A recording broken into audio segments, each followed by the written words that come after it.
Hello, I'm Severn Suzuki speaking for ECHO, the Environmental Children's Organization. We're a group of 12 and 13-year-olds trying to make a difference. Vanessa Seti, Morgan Geisler, Michelle Quigg, and me. We've raised all the money to come here ourselves, to come 5,000 miles to tell you adults you must change your ways. Coming up here today, I have no hidden agenda. I am fighting for my future. Losing my future is not like losing an election or a few points on the stock market. I am here to speak for all generations to come. I am here to speak on behalf of the starving children around the world whose cries go unheard. I am here to speak for the countless animals dying across this planet because they have nowhere left to go. I am afraid to go out in the sun now because of the holes in our ozone. I am afraid to breathe the air because I don't know what chemicals are in it. I used to go fishing in Vancouver, my home, with my dad, until just a few years ago we found the fish full of cancers. And now we hear of animals and plants going extinct, every day vanishing forever. In my life, I have dreamt of seeing the great herds of wild animals, jungles and rainforests, full of birds and butterflies. But now I wonder if they will even exist for my children to see. Did you have to worry of these things when you were my age? All this is happening before our eyes, and yet we act as if we have all the time we want and all the solutions. I'm only a child, and I don't have all the solutions.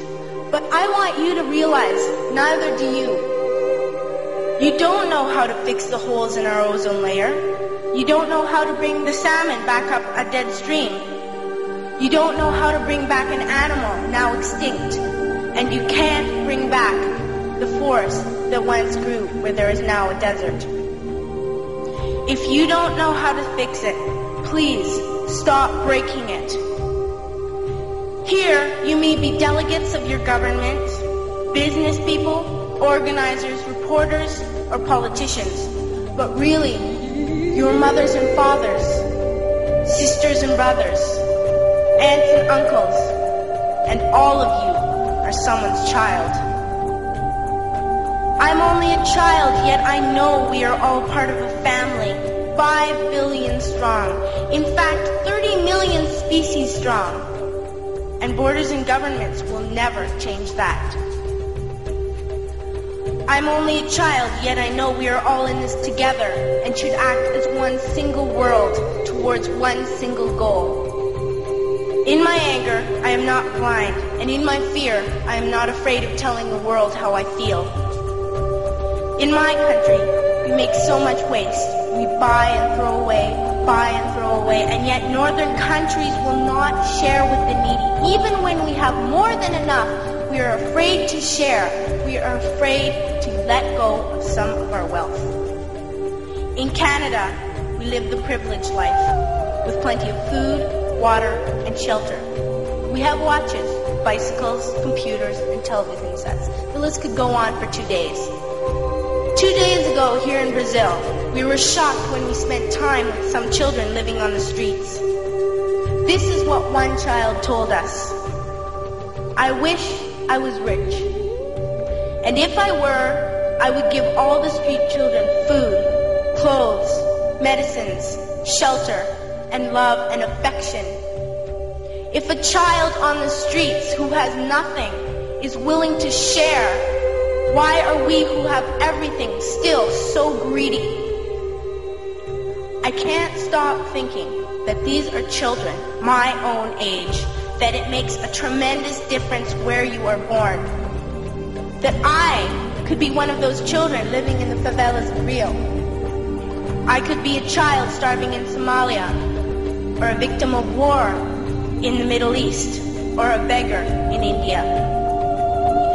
I am only a child, yet I know if all the money spent on war was spent on finding environmental answers, ending poverty, and finding treaties, what a wonderful place this earth would be. At school, even in kindergarten, you teach us how to behave in the world. You teach us not to fight with others, to work things out, to respect others, to clean up our mess, not to hurt other creatures, to share, not be greedy. Then why do you go out and do the things you tell us not to do? Do not forget why you are attending these conferences, who you're doing this for. We are your own children. You are deciding what kind of world we are growing up in. Parents should be able to comfort their children by saying, everything's going to be all right. It's not the end of the world, and we're doing the best we can. But I don't think you can say that to us anymore. Are we even on your list of priorities? My dad always says, you are what you do, not what you say. Well, what you do makes me cry at night. You grown-ups say you love us, but I challenge you, please, make your actions reflect your words. Thank you.